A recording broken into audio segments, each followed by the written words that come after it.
Hi everyone, I'm Charles Atkinson. I was born in Newburyport, Massachusetts in 1808. Now with a name like Atkinson and Moline, you may have thought I was Swedish, but I'm actually pure English stock. My family came directly to New England from England in 1635. Now I come from a very large family. I had 6 brothers and 1 sister. Now if you look here on these stairs, it has the names Deere, Atkinson, and Dickinson, and that's related to my 1 sister, but I'll touch a little bit more on that later. Now, coming from a large family, I had to work very hard. I worked on my father's farm, and when I was 16, I tried to go into business on my own, but I was not too successful. After that, I tried a few more business ventures and continued to be not too successful. But finally, in 1830, when I was 21, I married Anne Eliza Bates. Now, we lived a very long life, very happy life, and she actually outlived me, and is buried up in the plot next to me. Not married. She's buried up in the plot next to me. We again lived a very happy life together, but we never actually had any children of our own.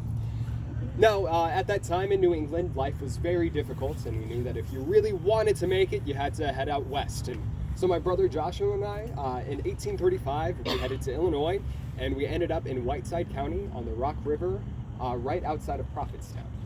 Now, it seemed to be a nice enough place, and so we returned to retrieve our families to take them back to Prophetstown. Now, we stayed there for the first winter, but things were pretty difficult. In order to get supplies, we had to go all the way down to Rock Island, and at one point on our way down there, we got caught in a prairie fire. Now, I happened to be holding a black powder flask in my hand, and it exploded. It left my right hand deformed for the rest of my life.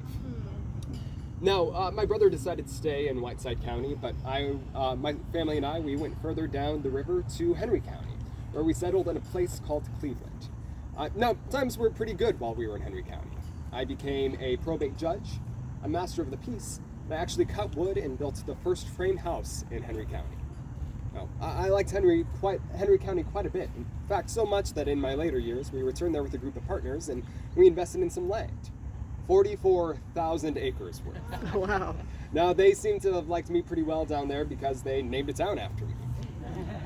Now, even though I enjoyed my time in Henry County, I decided I wanted to be where there was a bit more population, so we continued down the Mississippi River to Rock Island Mills. Again, with some partners, we invested in some land, and we had a surveyor come to look at it. Now, the surveyor asked us, what should this be called? Now, we had 2 options. The first was Hesperia, which meant Star of the West, or the second was Moline, which meant City of Mills. Now I said, let's call it Moline. So really it was me who named the city. And now, because I was a very religious and very temperate man, I decided that we needed some religion. And so I helped found the first congregational church here in Moline. Some of our early members were John Gould, Jonathan Huntoon, and John Deere. Now, speaking of which, I knew that Moline was doing well at that point, but in order to grow, I knew that we needed some more industry. So I convinced a young blacksmith to come down here from Grand Detour. That blacksmith went by the name of John Deere. John Deere, yes, you've been paying attention. Now, this wasn't purely selfless on my end because I did help supply him the water that he needed to power his factory, and through my sawmill, he got the wood that he needed for his plow handles.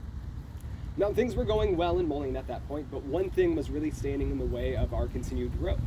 And that is, in the winter, when the Mississippi River would freeze over, we had no way to ship our goods or to receive goods. So we knew that we needed to bring a railroad to Moline.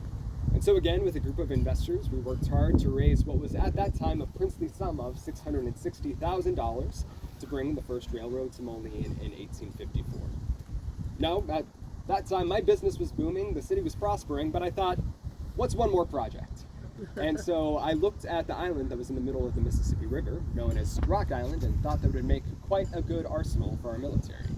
And so in 1867, after the Civil War, and after 3 trips to Washington, D.C., I successfully convinced the federal government to create the Rock Island Arsenal. Now, again, at this point, I started to slow down a little bit, and again, my businesses were booming, life was going well, and actually, in 1880, my wife and I managed to celebrate our 50th wedding anniversary together. Now, going back to the stairs, we have the names Deere, Atkinson, Dickinson. So again, if you'll remember back, I had 1 sister who actually settled out in this area with us, and she married Gideon Dickinson. Now, together they had 2 children. The first was a daughter named Anna, who unfortunately passed away when she was 24 years old. But the second was another daughter whose name was Mary Little Dickinson. She ended up getting married to Charles Deer and became Mary Little Deer, which is a pretty fun name, if I do say so myself. And they are buried actually up at the top of the hill and are my closest descendants. My name is Charles Atkinson, 1808 to 1887.